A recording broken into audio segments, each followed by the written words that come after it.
And now we're going to go on to our third and final panel on flood risk management. Mr. Andy Barnes, who works for the Rock Island District as the Deputy DPM, is on. And Andy, I'm going to turn it over to you. It sounds like the videos may not be working, so we probably will want to just introduce our panel members individually and let them get a chance to speak to everybody. Thanks. All right, thank you, sir. Sam, can you hear me okay? Yep, I can hear you just fine. Okay, great. As Colonel Sattinger mentioned, my name is Andy Barnes. I work for the Corps of Engineers Rock Island District in project management. I'd like to welcome you to the third and final panel discussion of the day on flood risk management. Our theme for the discussion today is a shared responsibility, which very accurately describes the concept of how we approach and implement FRM. The Rock Island District coordinates with many levee and drainage districts along the Illinois Waterway and its tributaries, a total of 41 systems with over 280 miles of levee system, providing management for over 210 square miles. The district also operates and maintains Farmville and Fond du Lac dry reservoirs at East Peoria and executes a broad range of programs related to flood risk management.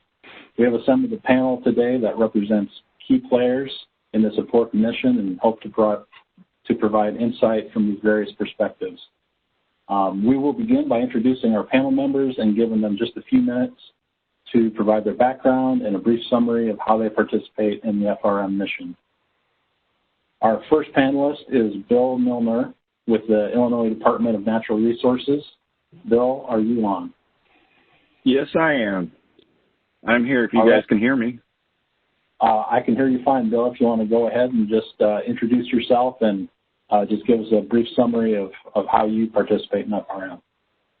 All right. So my name is Bill Milner. I am the section chief for the Downstate Regulatory Program for IDNR Office of Water Resources. The Downstate Regulatory Program, we actually regulate floodway construction in the 96 counties, everything excluding the northeast 6 counties and Lake Michigan. So we have 96 of them. We also, besides regulating floodway construction, we also have to regulate public waters. So some of the major rivers, such as the Illinois, Mississippi, have been deemed public waters by the legislature, and we have to regulate those to maintain the public's interest in those. Another facet of our IDNR water resource, we are the state coordinator for the National Flood Insurance Program. So we work with a lot of the communities in the state to help them enforce their rules and make sure that everything's being administered properly. So that's kind of just a short little introduction about what we do. And with regard to flood risk management, I would think that regulating all the construction that we have to in the floodway floodplain, that's a big facet of flood risk management, and also the NFIP and working with all the communities. So that's all I have. All right. Thank you, Bill. Our next panelist is Monica Whetstone with the East Peoria Drainage and Levee District. We had another panel member that had to back out at the last minute. So I really want to thank Monica. She very graciously stepped in at the last minute. We called her late yesterday afternoon, but she has agreed to participate in the panel today. So I want to welcome her and give her the opportunity to briefly introduce herself. Monica?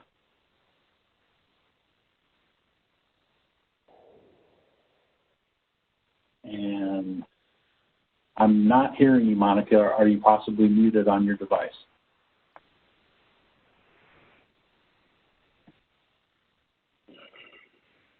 How about now?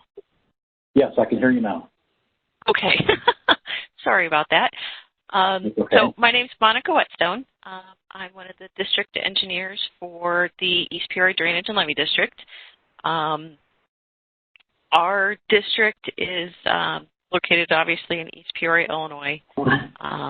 and ours is a little unique. We are linked with the East Peoria Sanitary District.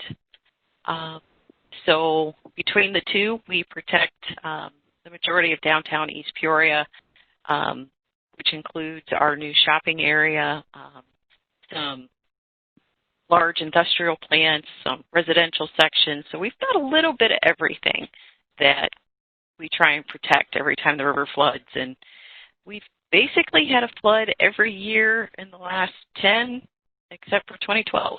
So we've been very busy every year. All right, thank you, Monica. And once again, I really appreciate you filling in today at the last minute. No problem. Let's go to our other analyst, Paul St. Louis. He also works for the core Rock Island District, and I'm pretty sure I saw him a second ago. So, Paul, you want to introduce yourself? Yeah, hi. Can everyone hear me? Yes. Okay, great. Yeah, I'm Paul St. Louis. I work in our project management office as a program manager for the Rock Island District. I've been with the district for 10 years now, and I have worked in many different aspects of our flood risk management mission. I started out in our construction office actually building flood risk management projects. And then moved over to our emergency management office, where I worked there for around 6 years. And recently I transitioned to our project management office and work on various projects that the Corps do, mostly flood risk management related. So how many of you would probably interact with me on a day-to-day basis is I serve as the 408 program manager for the district. And what that is it is a permission or permit program for alterations to structures and facilities that the Corps of Engineers has constructed. So it's a wide set on the Illinois River, and it includes FRM projects, navigation projects, ecosystem projects, and other avenues. I also get to serve as a project manager on other planning studies as well, and one hopefully you'll be hearing from me soon on is, as Laura mentioned in the first presentation today, is the updated HECRAS modeling that's going to be taking place this year on the Illinois Waterway. Great, thanks, Paul. I think from the chat it looks like Sarah may be on now. Sarah? I am on. Can you hear me? Yes, I can. Go ahead, please. Great. That was a little stressful. My name is Sarah Jones. I'm the Chief of Emergency Management in the Rock Island District. So primary mission for flood risk management is really to ensure life safety and reduce the impacts to our infrastructure that's caused by flooding under our authority of PL 8499, which is flood control and coastal emergencies. We do this in our district by first being able to be prepared to respond to disasters, training our leadership, as well as our cadre of trained flood area engineers who then are prepared to respond to our state and local entities like East Peoria Drainage and Levee District to supplement their flood fight efforts. Also, I'm responsible here to manage the district EOC during those events and engage with our federal, state, and local partners and stakeholders through those flood fight operations to share resources and really synchronize our efforts. Following an event, then my responsibility and my team's responsibility is repairs to those flood risk management projects that have been damaged due to flooding, that is eligible damage. So working with those sponsors again to work through the repair process as quickly as possible. Finally, the other piece of the program, which is in a sense there to work closely with the sponsors, is through our inspection program. So all of those flood area engineers are also very familiar and work closely with our levee sponsors to inspect the projects for proper operation and maintenance and ensure that they remain eligible for repair assistance. And again, to reduce and manage risk and potential loss of life. A separate authority that won't really talk much about, but also important, is our authority under FEMA, under the Stafford Act, to provide public works and engineering support after following a presidential declaration. So we do engage in debris removal, temporary roofing, and other missions at the request of FEMA. Okay. Well, thank you very much. That's hopefully gives everyone an idea of where all our panelists are coming from. The first question that I want to ask the panel is, what is the biggest challenge that you face in the FRM arena, either along the Illinois Waterway or in general? And I think I will start with Monica.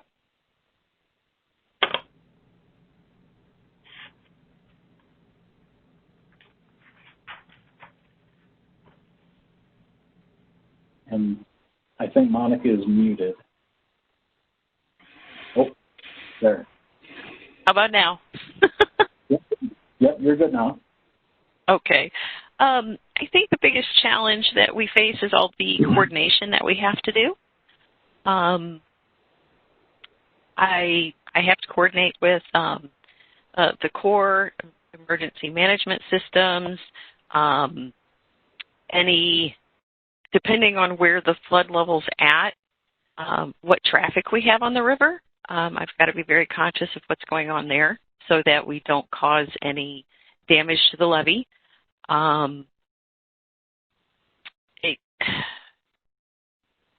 It feels like I'm on the phone quite a bit trying to talk to different people and making sure that we have all our bases covered.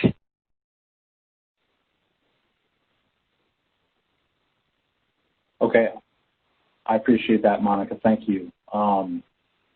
Sarah, what do you see as some of your biggest challenges? Well, I can echo what Monica says. I think that is a big challenge for us as well, just ensuring coordination with all the different entities during the event. But also internally here, I think, we're seeing more extreme weather events. We're seeing more frequent flooding, as she mentioned, flooding in the past almost every year, the past 10 years. And then the example we had with the derecho that occurred this past year, just how that's not something I've ever seen in my lifetime. So all of those weather events and all that flooding results in damages to our levee system. And so, for us, we have right now 28 active PL 8499 repair projects underway. And the fact that we have flooding occurring multiple years causes challenges with completing those repairs, prior to the next flood season. And then, of course, it causes additional damage. So for us, having that many projects, and that's mostly projects on the Mississippi, but also I think we have 5 active projects on the Illinois Waterway. I believe one of those is from the 2020 flood. So the remaining are from prior flood events that we're trying to work through the repair process. So just in getting those repaired, also assessing the risk associated with those damages and trying to ensure that we're prepared for the next flood event, ensure that we don't see more damage to those projects. So we're working through and trying to figure out how to address those issues. And that requires a lot of communication with our sponsors on a regular basis to make sure that they're comfortable and engaged fully in this whole process. The other issue is, on the Illinois River, we have it's kind of unique where south of Havana we see a more longer duration flooding than we do further north. So that presents its own challenges for us in managing that area, because you have major tributaries flowing into the river, the Illinois, at that location. So you've got longer duration flood that requires more personnel to support those efforts. And it's a kind of an area that there's not a lot out there. So I guess just, identifying the footprint is just pretty extensive. So it requires a lot of personnel to support it. So those are a couple of the big challenges I see for our organization in responding along the Illinois Waterway. Okay, thank you, Sarah. Bill, from the IDNR's perspective, what are your biggest challenges? Well, I'd say, and our perspective, or at least my perspective, is going to be more the regulatory side of it, but probably the biggest challenge that we face in flood risk management is just regulating all the construction activities that people want to do in the floodway or floodplain, because we have to regulate so that, number one, they don't, cause increases in flood levels by their construction, or that they also, don't cause a loss of storage to the river. And then also the other one is maintaining that public's interest in the public water. Since we're tasked with jealously protecting that public water. So we have to regulate all this, but we also, want to do so without, bringing a negative impact to like commerce and, economics, that kind of thing. And then you also have to regulate so that you're telling, you don't have to tell people what they can or cannot do on their land. Yeah. So those are some of probably the challenges from a regulatory standpoint. Okay, thank you, Bill. Paul, for the programs that you work on, what are some of your biggest challenges? I would say, our biggest challenge is, especially on the planning side and some of these other pieces is, how do we manage and update and analyze data? I mean, all of us have become great at capturing data, but really how do we utilize that to make the best decisions and share it amongst each other? As I think Bill pointed out and Sarah pointed out, the Illinois River, although it's highly channelized and levees, it is still very dynamic.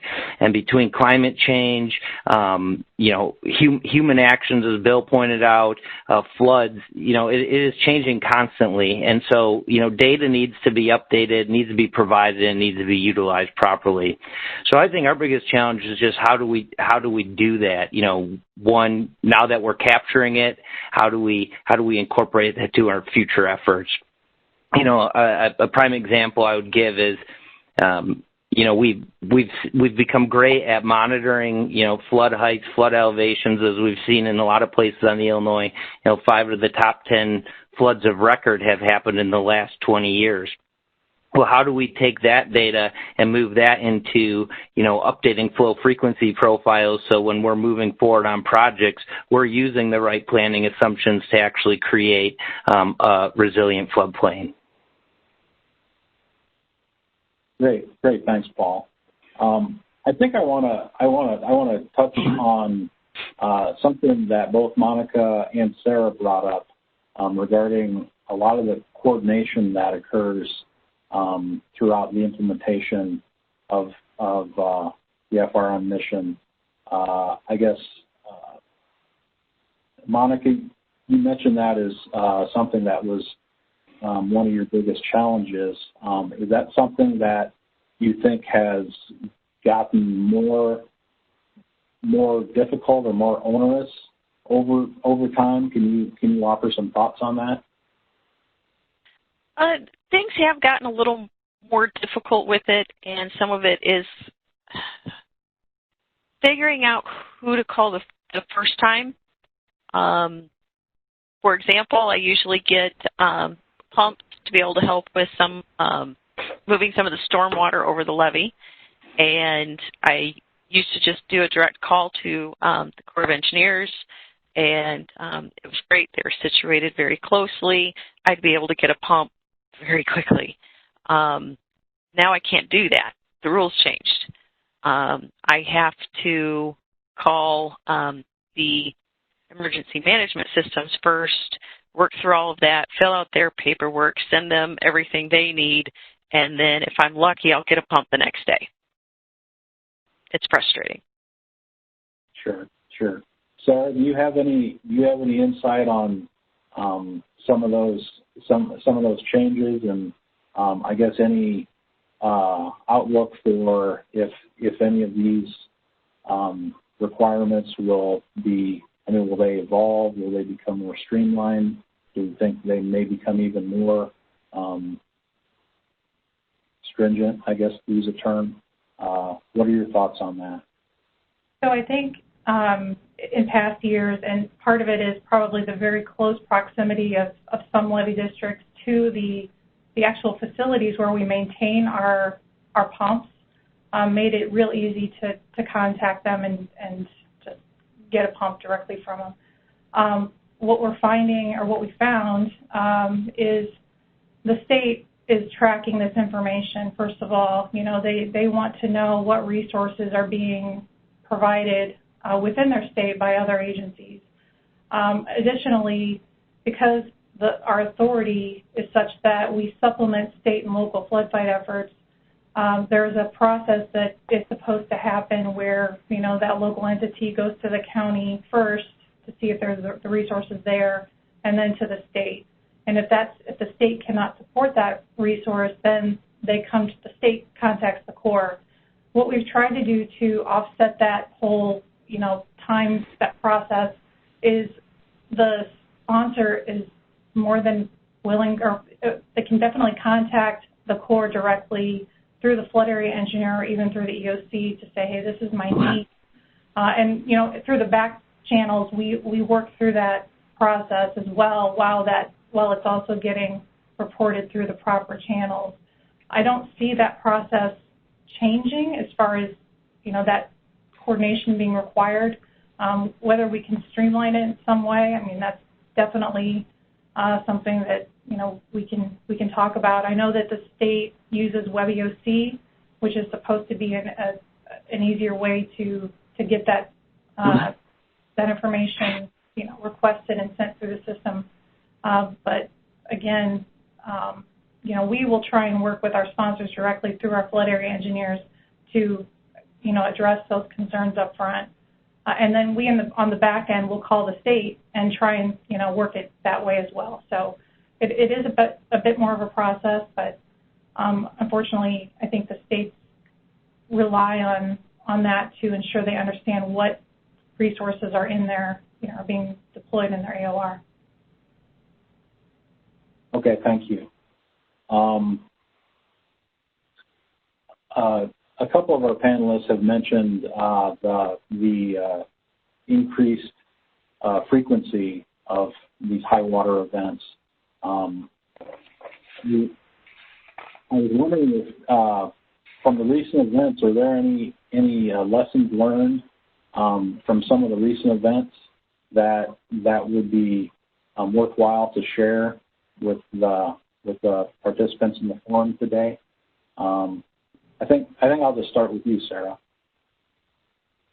Yeah. So from the past event, one of the things I value is the relationship and that coordination with our partners. I'm not taking that for granted, and the importance of it. For instance, the state, our sponsors look to the Corps to really be their voice in certain situations and their advocate. We had a situation during the 2020 flood with regards to the U.S. Coast Guard and the Illinois River Carriers Association and the coordination we were doing with regards to the flood conditions there. And we were quickly approaching a stage of 27 feet, which is a trigger at the Beardstown gauge for a restriction on the river. So instead of just going through the normal process of that being implemented, the captain of the port requested consideration for that closure zone, and really wanted some analysis to determine whether it was required, given the fact that we were expected to hit 27 and then probably not. It would drop fairly quickly. Additionally, there was a similar issue in Meredosha, at the Meredosha gauge, which is the St. Louis district. So between myself and the flood area engineer, we reached out to St. Louis district and the Coast Guard, and we talked through sort of the reasons why they were, we felt it was important to implement the trigger. St. Louis didn't have the same need as us. Their trigger was more based on a long duration flood, so the impacts to the levees in this scenario wouldn't have been an issue.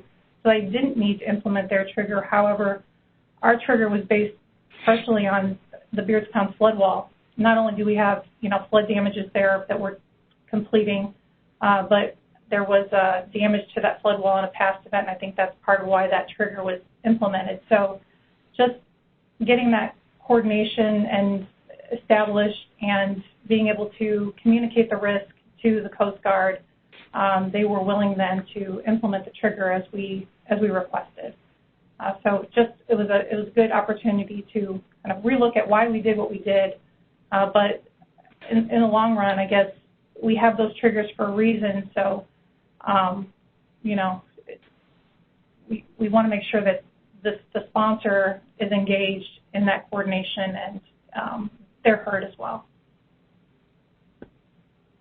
Great. Thank you, Sarah. Monica, do you have any items from recent events that you'd like to share? Every flood is unique, so we constantly review our flood plans, and I change them at least once a year, if not twice a year, depending on what we've observed. Add more detail in, try and make it so that next time I've got even more information, makes things a little easier. This past flood, I think I probably had more issues with traffic on the river than I have before.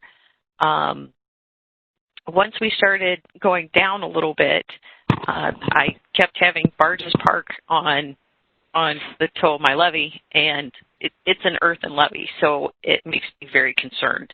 So there's been a lot of conversations about, for that particular stretch, we might need to make some changes. We need to look at it closer. So that's probably the most recent thing I've learned. Okay, thank you. Bill, for your agency, has recent high frequency of flooding had big impacts on how your agency is operating? I can't say that it has impacts, but what I was going to say is that one of the lessons learned is the floodplain mitigation has worked really well. Illinois is probably one of the leaders in floodplain mitigation in terms of buying out structures that have been constantly damaged, raising structures above the BFE, and just in general regulating construction. I know, we've had quite a few floods over these past few years, and several of the floods, we didn't have enough damages to even get a federal declaration because of all the mitigation that's happened. So I'd say that's probably one of the biggest lessons is that it does work well. Great, thank you, Bill. I want to pivot a little bit. We have had a little bit of discussion over our required process that we have to follow and how that sometimes takes longer than we would like. I was wondering if anyone can share anything on any innovations that your agency has done to improve delivery of our program to our partners. And I think I'll start with Paul from the floor. Sure. So, this almost echoes what Bill was saying previously. For the challenges of standing up the 408 program over the last decade, there's also been some some really good benefits from this program and really from our flood risk management program as a whole. And, one of those things with 408, which now we do, is when you're altering a civil works project, we require you to submit an emergency action plan. And so that is actually capturing the risk that is associated with the construction and change to that specific project. And so by being able to document that, we're having people think differently about what they're doing out there. And so when floods arise, not only are we looking on the backside, hey, this is complete, but what do we do in this interim situation? And I think that's really helped drive down flood risk in the area and has been one of the benefits and in a way, innovative in how we think about construction on core civil works projects that third parties are performing. In addition to that, I did mention that data piece in my first response. We are doing a lot of really good work with that data. We just completed, the HEC-RAS modeling on the main stem Mississippi River, and now we're going to move that over to the Illinois River, and we're going to have, a state-of-the-art hydraulic model on the Illinois Waterway in the next year or two here. So that's going to be great. That captures that full flood risk management geographic area. And then we've also done things in terms of the National Levee database and our risk screenings and other things where we're sharing what the actual risks are associated with our projects so we can make wise decisions on, how we move forward, both from a new project standpoint and a planning and recovery standpoint as well. Great. Thank you, Paul. Bill, is there anything along the lines of innovating to improve delivery? Anything you want to offer on that? Yeah, because one thing I probably didn't mention is also water resources. We work with IEMA during flood events, kind of like a technical partner with them, providing them with information concerning like damages and that type of thing along the river. But one of the things that we've done over the past few years is started doing a lot of flood inundation mapping. So during the flood event, whether it's IEMA or the public can go out and look and, based on whatever the stages are going to be on the river, they can look and see what kind of damages are going to happen. And, with the technology, with all the LIDAR data, updated river models like what Paul's done with the Mississippi River, we can try to incorporate that just to make a better product for people. So it's kind of a shortened version of, updated information. Okay, thanks, Bill. Sarah, do you have anything you want to highlight in this area? So a couple things. One of them being that our field data, we have been capturing data in the field for several years. We're using a new system called Esri Collector, which allows us to collect real-time data of flood issues. We do that. We pinpoint those issues, and then we can. That information is technically accessible by the sponsors as well. If they download the app and they have a specific password they can use. But what we did this past year on the Illinois River is we took that data from 2019 and we uploaded it as we were doing our 2020 flood fight operations, so we could really compare some of the what we were seeing in 2019 as far as flood issues with what was going on in 2020, just to see if we were having very similar issues. So it was a really good opportunity for us to analyze what was going on and what has gone on in the past in those reaches. The other thing I'd touch on would be just the Rock Island District has a pretty unique capability in that we are the National Flood Fight Material Center. This is the only one of its kind in the entire U.S. And what this means is really we have a centralized capability to provide the entire Corps with logistical support through flood fight materials and contracts emergency contracts that provide for a quick deployment of sandbags, poly pumps, or sandbags, poly, and large sandbags, as well as HESCO barriers and technical advisory services specific to HESCO. Additionally, we recently acquired a automatic sandbag machine, which has the capability of producing, I think, approximately 1,500 sandbags per hour, which is really a workhorse when it comes to flood fight operations with limited resources. So you can use, I think, three people can actually, provide that assistance, 3 to 4 people. So it reduces your requirement for flood fighters in an event. And within the state of Illinois, we now have 3 of those machines, one being Rock Island, one is in Chicago, and one in St. Louis. And those are all available to the state upon request.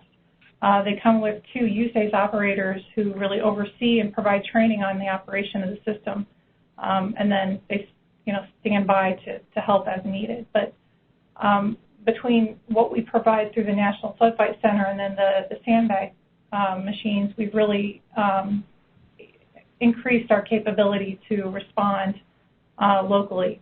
Now, on the other side of that, I would say that because we're an enterprise support, our resources are also available to the other districts. So if there's floods going on elsewhere, our pumps could potentially be deployed outside of Rock Island and other resources. So there's a balancing act which requires a lot of communication on our part with the state to ensure they understand what capabilities we still have and at what point they might need to start, going elsewhere, going out and contracting for pump rental and such. So that's my innovation. Okay, and that's a really good segue, actually, into the next thing that I wanted to talk about, which was resources that we are able to offer to our FRM partners. And you certainly touched on that with the National Flood Fight Materials Center. But are there other resources that you want to highlight that we are able to offer? And also, how do we perform outreach to make sure people are aware of what is available? So I'd say one of the other resources we provide is through the annual inspections. We provide the flood teams that are not only knowledgeable of really the experts on those levee systems, but then during the flood event become the technical experts that advise the sponsors and local communities on how to perform proper flood fight operations. You don't have to have a levee system for us to provide technical support to your area. We will provide assistance to any community that has concerns about flood fight operations. In addition to that, we have a flood fight handbook. We also do inundation mapping, to provide to our communities and to the state as needed. And then outreach, we do hold typically an annual outreach event. We participate in state-led coordination, synchronization meetings. We try and engage our sponsors more than once a year through different workshops. And then we've done some, we also try, if possible, to reach the public. This past year in Davenport, one of our flood area engineers attended a public event where it was an opportunity really to talk about flood fight operations and just ask questions of the different agencies that attended. Great, thank you, Sarah. Paul, I think I'm going to go over to you. What resources and programs are we able to offer people, and are we doing outreach to make people aware of these things? So I think Sarah, hit on the head on the outreach formally that we do, whether it be events like these or other stakeholder meetings in which we hold, or just try to participate with our partners anytime we're asked to out there in the public. I would say the second primary resource we have is the actual or primary outreach is the individuals within our organization. I would hope for the people on the Illinois Waterway that at a minimum you would be on the first name basis with at least one person within our organization. And I think if questions arise, that person would at least be able to point you in the right direction. And then, the third resource would be when you are thinking about projects, we have such a broad range of authorities in which we can provide assistance. So, just going to our webpage and maybe searching your particular situation or trying something like that might point you down an authority that we may be able to help you with, because we really do have a lot, and by no means am I an expert on all of them, but we have our floodplain management services in which we can provide technical data within the floodplain. That's how we're doing the updated hydraulic model. We have planning assistance to states programs in which we can provide planning support to efforts and information communities want to learn about flood risk in their in their communities. And those can be small and large scale efforts. We're doing a planning assistance to states program right now, which is focusing on the entire upper Mississippi River. So, and those are really broad and have a lot of latitude on the things we can help you or help communities look at. Then we have continuing authority programs, which, we have our 205 programs, which are small flood risk management projects. We have Section 14 projects, which are emergency stream bank protection. And, some of those projects, for example, as we spoke about this, the Illinois River is dynamic. So, just because you don't have a project one day doesn't mean in the future, as conditions change, that you don't have a project in the future. So really staying engaged with the Corps as that changes, even as we get new programs and other things, there is a very good possibility that there is some sort of program or resource that we could formally provide to assist you. So keeping engaged with our people and participating in these formal events, I would say is key. And then Sarah hit it right on the head. We have so many opportunities to provide through all of our programs, even the 408 program or Sarah's program, emergency management with the flood area engineers, the ability to just provide, technical assistance. Maybe it's just something you want to run by us, or we can give you some engineering support. We have broad latitude to do that. So I would encourage any FRM problem or situation that comes up to engage one of our employees. Great, thank you, Paul. For Monica, you represent the folks that we're trying to reach with this outreach. Do you have any feedback on? Are you pretty well aware of a lot of the items and programs that were just discussed? I'm just curious on your insight on that.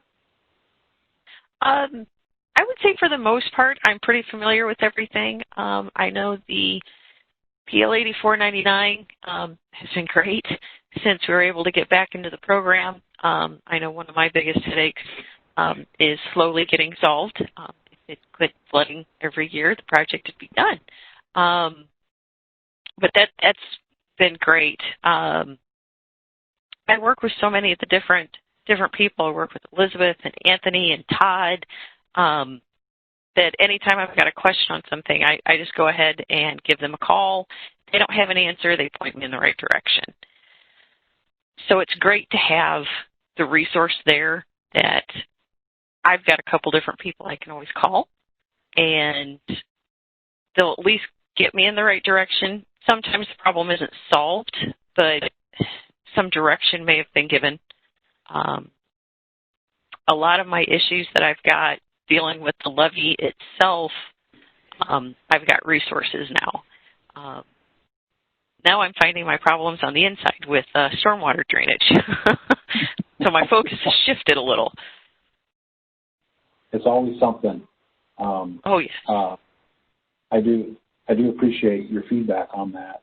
I think I'd like to stick with you, Monica, on this next question. Do you think the public understands what you do in regards to flood risk management? And if you do things to educate the public and improve that awareness, if you could share that. In general, I'd say no. The public really doesn't understand the program, the levees, how they help. This year, I've been doing quite a few, I guess I'll call them community outreach presentations. I did one for the city of East Peoria. I've done a couple with the Richland residents that are protected by the levee. We're just not gaining a lot of traction, honestly.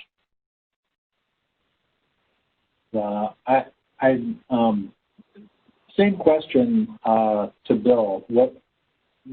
What's your awareness of like, does the public understand what you do, what your mission is, and what you're trying to do to improve our position in regards to flood risk management? Sometimes I think some public does, but also I want to say not always. At least with respect to the regulatory side and regulating all the construction activities. A lot of times, the public, I don't think they realize that the IDNR regulates a different set of rules than the Corps of Engineers does. So a lot of times we'll see, the Corps will get a permit application, but we won't. But we'll find out about it through the communication and correspondence with the Corps' regulatory division. So that's one area I think that a lot of times they just don't understand, is that there is two different sets of rules. We have the floodway construction. The Corps has the Section 404. So that's probably the main thing, I believe. Okay, thanks, Bill. Sarah, same question to you.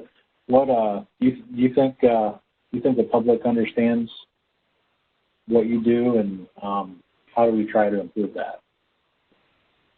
I think there's misconceptions about what we are authorized to do, and also maybe misconceptions about our levee systems and who owns and operates them. And that, maybe some of that is, I know that what happened during Katrina was a long time ago, but maybe that has some,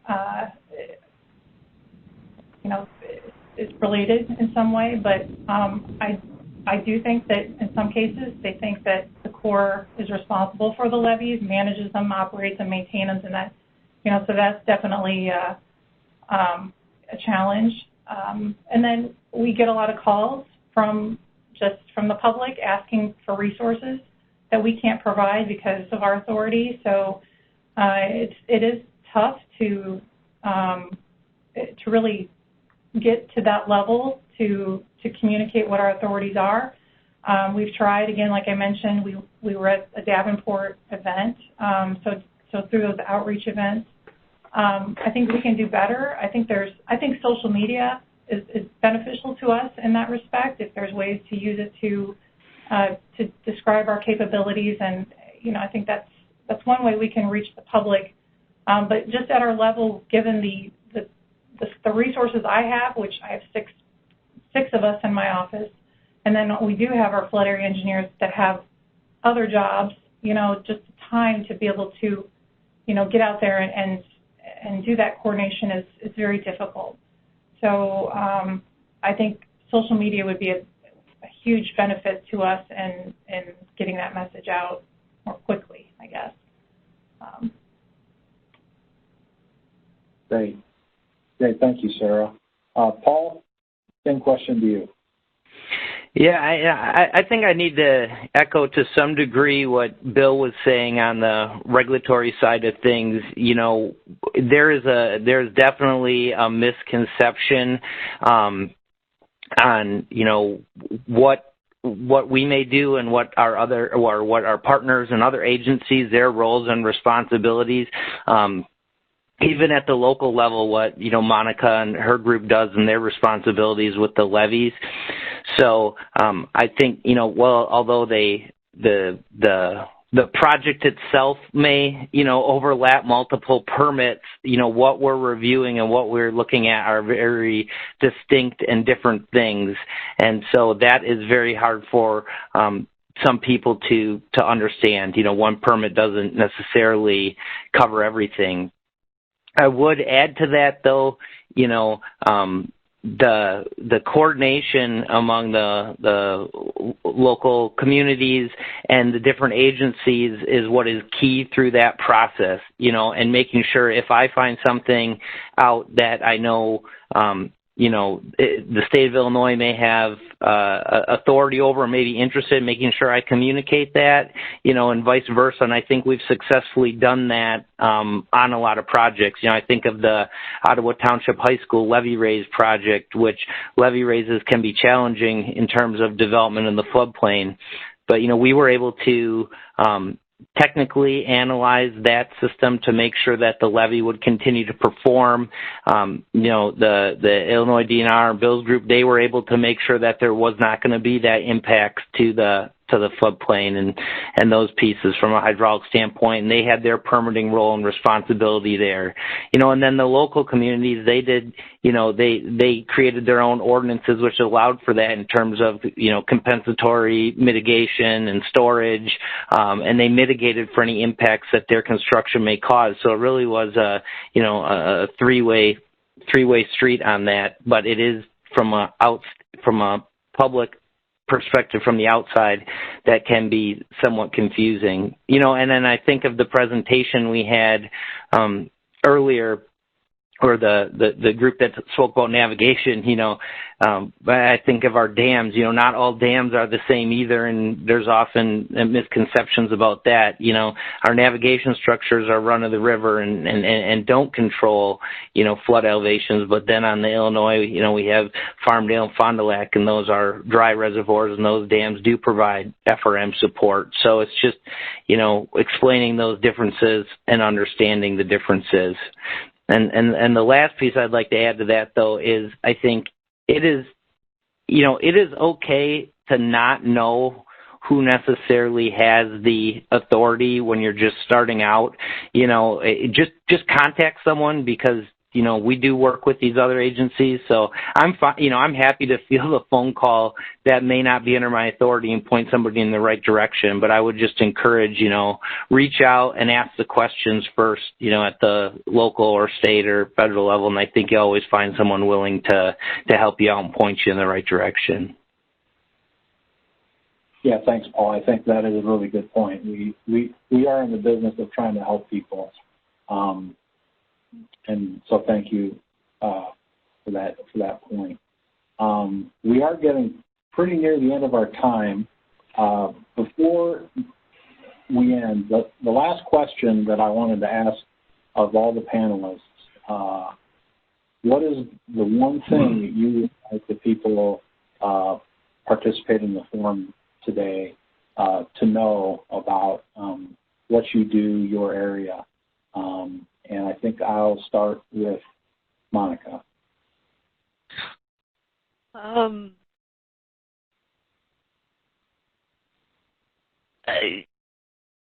not real sure.